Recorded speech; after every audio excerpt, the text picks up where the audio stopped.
বিশিষ্ট সাহিত্যিক ও কবি সুনীল গঙ্গোপাধ্যায়ের লেখা একটি বিখ্যাত কবিতা আজ আমি পাঠ করে শোনাব। কবিতা না লেখা কবিতা শুরু করছি। কুসুমের বুক থেকে ঝরে গেছে সব পবিত্রতা। এ লাইনটা লিখে মহা মুশকিলে পড়েছি। লিখেই মনে পড়ে, না আমি বলতে চাই, স্ত্রীলোকের শরীর থেকে সব রূপ উবে গেছে। কিন্তু এই কথাটা কিভাবে লিখব বুঝতে না পেরে কুসুমের বুক থেকে ঝরে গেছে ইত্যাদি। তখন মনে হয়, কেন এভাবে ঘুরিয়ে লিখব? কেন সোজাসুজি লিখতে আমার কাকে ভয়?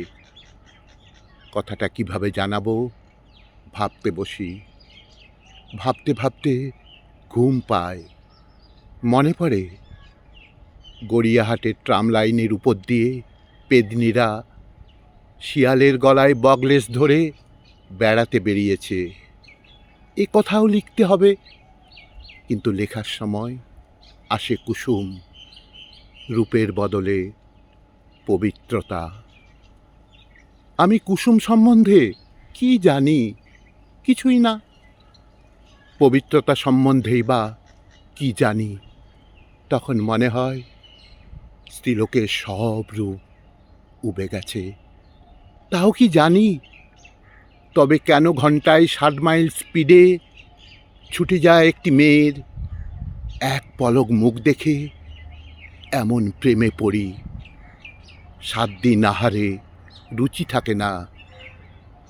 তবে কেন বেলা 12টায় একটি মেয়েকে ঘুমোতে দেখে এমন হঠাৎ অসহ্য কষ্ট হয়েছিল? মনে হয়েছিল দিনের চেয়ে দিন হয়ে যায়। একবার হাঁটু মুড়ে ভিখারির মতো ওর হাতের স্পর্শ ভিক্ষে করি। সেই জন্যই কি কবিতাটা লিখতে গেলেই মনে পড়ে অন্য নিরীহ কুসুমের প্রতি অকারণ কপট ক্রোধ? এইসব ভাবতে ভাবতে আমার কিছুই হয় না। বারবার ঘুম আসে। কারণ যদি 2টো মেয়ে লিখতাম, তবে 2টি কবিতা অন্তত লেখা হতো। না হয় হতোই ওরা কন্ট্রাক্টরি।